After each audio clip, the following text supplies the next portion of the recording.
What if you could change the world by changing your perspective of it? Would you? The only real danger that exists is man himself. We are the great danger, and we are pitifully unaware of it. We are the origin of all coming evil. Carl Jung. The world is experiencing difficult times. No matter how one chooses to look at things or how much of a positive attitude one tries to adopt, there is still a great deal of uncertainty among most people in regards to the future. It is important to keep an eye on what is going on in the world and see what it is we can do in our lives to protect ourselves and stay informed at the same time.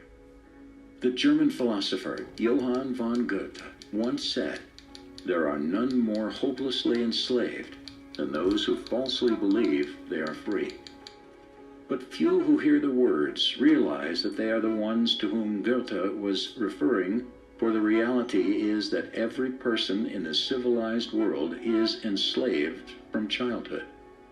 They are enslaved in a prison without walls or bars, and so few ever even realize it. But all are enslaved nonetheless.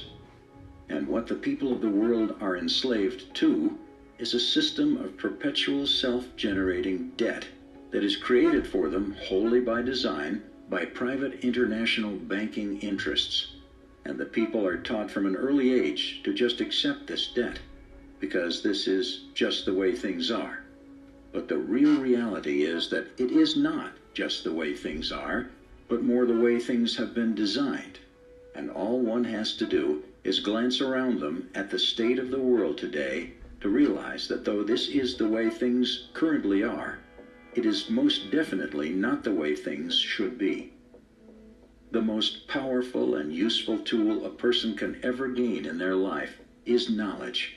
For with knowledge comes wisdom and a deeper understanding, and real truth can be exhilarating because real truth will set you free. If you live in a country that has a Federal Reserve Bank, then the World Bank, a privately run company that is able to legally create money from thin air, is who supplies your country with money at interest, and you, the individual, is required to pay a tax on your labor to pay off the interest on the government's loan from this private bank. Many people are duped into believing that their taxes pay for infrastructure, and without taxes there would be no roads or schools, and the country would fall apart. But this is completely untrue. The government has the legal right to coin its own money and control its value, but it does not. It borrows money from a private bank and uses this bank loan to pay for infrastructure, and you are taxed in order to pay off the interest on the loan. Interest, which, from a business perspective, is pure profit for the international banksters. However you choose to look at this one thing must be very clearly understood, and that is that each person in the Western world who has a job is forced every year to give away approximately 3 months' worth of wages in taxes, and that tax money goes directly into the pockets of the private individuals who own and run the World Bank. It's one big privately run scam, and if you ever allow yourself to be microchipped and cash money is abolished altogether, which is their plan, then all bills and all taxes will automatically be removed from your account when they are due, whether you actually owe the money or not. And if you complain about the system, well, they can simply turn off your chip. Since all commerce will center around the chip, you will not be able to buy food or pay rent or do anything, and there will be absolutely nothing whatsoever you can do about it. And that is their goal, to limit the size of the population on Earth and microchip those that are left. Then it's game, set, and match, and total control of the world and everyone in it will be in the hands of international banksters. It's important to understand that control of the global money system has been achieved through control of the global central banking system, and that this system is a privately run enterprise. It is a private business that runs for a profit. And please also clearly understand, when you control the money supply, you control the government. When you control the government, you control the people. When you control the money supply and the flow of information, you control the government, you control the people, and you control everything they know and everything they believe to be true. When you do it globally, you control all. It's that simple. During World War II, every country on both sides of the conflict was financed by the very same private bankers who lent out every dollar these countries used to finance their war effort at interest. In the ensuing years, the ordinary people from both sides saw great hardships and suffering, and during the fighting there were heavy casualties among all the peoples involved. World War II cost over 50 million lives. And when it was over, each country that had participated was left with a huge debt to the banks. And it was always the people who paid the price through increased taxes, longer hours, and poorer working conditions. And who benefited? For international bankers, there is nothing more profitable than war. And so when it is taken into account that these same international bankers now control all the major media, have ties to all the major oil cartels. Lewis Thomas McFadden said, "The Federal Reserve banks are one of the most corrupt institutions the world has ever seen. There is not a man within the sound of my voice who does not know that this nation is run by the international bankers."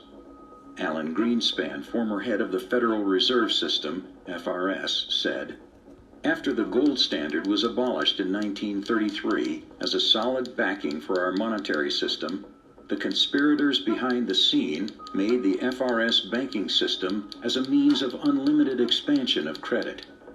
In the absence of the gold standard, there was no way to protect savings from confiscation through inflation. Deficit spending is simply a scheme for the hidden confiscation of wealth. Gold stands in the way of this insidious process. It stands as a protector of property rights. This is where we are today. Think about it. The people of the world need to realize their own potential and wake up from the dream they're living in. Forget what you are told and trained to you by the TV, because it's a lie. TV is there to train people what to think and how to act. End of list. It is nothing more than a tool of propaganda that has successfully brainwashed 95% of the Western world by feeding people manufactured news, disinformation, and by giving people an utterly false perception of the world and of their relationship to each other. Turn your TV off and leave it off. After even a month of no TV, you will be surprised at how much better and healthier you feel. We live in a world where 2% of the population controls 98% of the global resources, while the other 98% of people are left to compete against each other in order to gather some small fraction of the other 2% that is left to them in order to support their lives and their families. One of the biggest keys to this and other issues is that we work to change our perception of what is truth and what is not.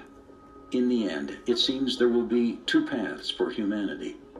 One where we numb out and merge with machines, which have the potential to get us lost in a worse slave system than we currently have.